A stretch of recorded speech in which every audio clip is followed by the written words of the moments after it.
अस्सलाम वालेकुम guys, welcome back again to my YouTube channel. उम्मीद है कि आपने मेरा चैनल सब्सक्राइब किया होगा, लाइक की होंगी वीडियोस और शेयर भी की होंगी।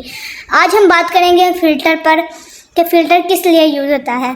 फ़िल्टर और मैप सेम है, 99% ये बिल्कुल सेम है, इनमें 1% का डिफरेंस है।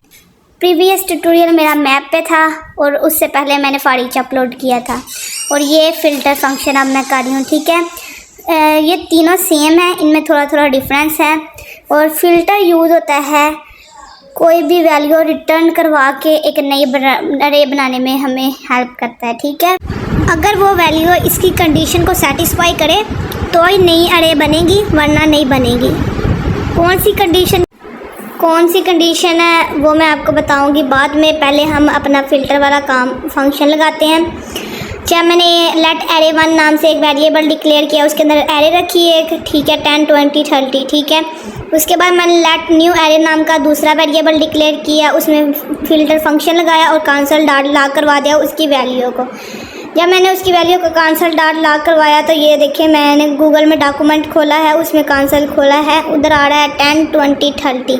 ये सारी वैल्यूज़ जो है ना एरे की वो स्टेप बाय स्टेप आ रही हैं। ठीक है, अभी मैंने जैसे कि आपको बताया कि वेब फ़िल्टर किस लिए यूज़ होता है। Filter is use to return value which makes new array, ठीक है, जो एक नई एरे बनाती है। ठीक है, if the value is satisfy it's condition, अगर वैल्यू जो है वो सेटिस्फाई कर रही है इस कंडीशन को तो वो वैल्यू को रिटर्न करवाएगा, वरना वो अनडिफाइंड रिटर्न करवाएगा या कुछ भी आपको दे देगा, एरर वगैरह। ये मैंने कमेंट लिखा है क्योंकि अगर मैं कमेंट लिखूंगी ना तो आपको ये चीज़ें याद रहेंगी, वरना आप मेरी बात को भूल जाएंगे। इसलिए साथ साथ लिखते जाएं और जो जो मैं आपको बता रही हूँ वो भी साथ साथ राइट करें अपने कोड में, ताकि आपको भूलें ना। इस तरह से आप इंडेक्स भी फाइंड कर सकते हैं, एरे भी फाइंड कर सकते हैं, जो पिछले ट्यूटोरियल में मैंने आपको बताया था मैप और फॉर में। कांसल डॉट लॉग में जहाँ पे मैंने वैल्यू लिखा है साथ मैंने इंडेक्स भी कांसल करवा लिया। तो आप देखें कि जो जो इंडेक्स जिस इंडेक्स पे जो जो नंबर होगा ना, जो जो वैल्यू होगी वो आ जाएगा। ठीक है, 10 पे 0 है, 20 पे 1 और 30 पे 3। इस तरह आप एरे भी फाइंड कर सकते हैं इसी तरीके से।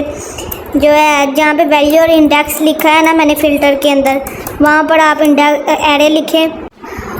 फिर आपने कांसल डॉट लॉग में भी एरे लिख के उसको कांसल करवा लेना है, तो एरे हमारी जो है वो 3 दफ़ा प्रिंट हो जाएगी। ठीक है, जब मैंने एरे लिखा और इसको कांसल डॉट लॉग करवाया तो देखें गूगल में डॉक्यूमेंट जब मैंने खोला तो यहाँ पर 3 दफ़ा हमारी एरे प्रिंट हो गया। 3 दफ़ा हमारा 0 1 2 आ रहा है हमारा इंडेक्स, और फिर हमारी वैल्यू आ रही है 10 20 30 और सेंटर में हमारी एरे आ रही है 3 दफ़ा। ठीक है, जितनी दफ़ा वैल्यूज़ प्रिंट होंगी बाकी चीज़ें भी उतनी दफ़ा ही प्रिंट होंगी। वैल्यूज़ 3 थी, बाकी चीज़ें भी 3 दफ़ा ही प्रिंट हुई हैं। अब हम अपनी कंडीशन में बात करेंगे। मैंने रिटर्न करवाई है वैल्यू हो गया, कुछ ये दे भी रहा है कि नहीं हमें न्यू एरे को। जब वैल्यू रिटर्न करा के मैंने कांसल डॉट लॉग करवाया तो जो एरे 1 के पास है वो अब न्यू एरे के पास भी आ गया। ठीक है, 10 20 30। अब हम इसके अंदर वेरिएशन करके मैं आपको दिखाऊंगी कि क्या मतलब कौन सी कंडीशन मैं कह रही थी कि कौन सी कंडीशन जो सेटिस्फाई होगी तो ही नई अरे बनेगी और तो ही वैल्यू रिटर्न होगी। देखिए मैंने वैल्यू को बोला जब वो इक्वल हो 10 के, ठीक है, तो ये नई रिटर्न करवाएगा। जितनी भी वैल्यू होंगी जो 10 के इक्वल होंगी वो हमें दे और उससे हम नई अरे बनाएं। अगर यहाँ पर 10 ना आता तो उन्होंने कोई ना कोई हमें अनडिफाइंड एरर वगैरह दे देना था। ठीक है, सेकंड टाइम मैंने इसको बोला है कि वैल्यू बड़ी हो 10 से, जो वैल्यू बढ़ी है 10 से वो मुझे दे, और वो थी 20 और 30, और ये हमारी एक नई एरे बन गई। एरे 1 के पास 10 20 30 10 है और न्यू एरे के पास सिर्फ 20 और 30 हैं क्योंकि ये 10 से बड़ी हैं।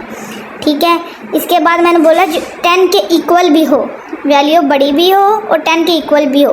तो ये सारी एरे 1 की वैल्यू थी वो इक्वल थी 10 के और 10 से बड़ी भी थी, तो वो हमें एक न्यू एरे में मिल गई। ठीक है, ये कंडीशंस हैं, मतलब जो ट्रू होगी तो फिर जो है ना वो वैल्यू रिटर्न करवाएगा और न्यू एरे बनाएगा।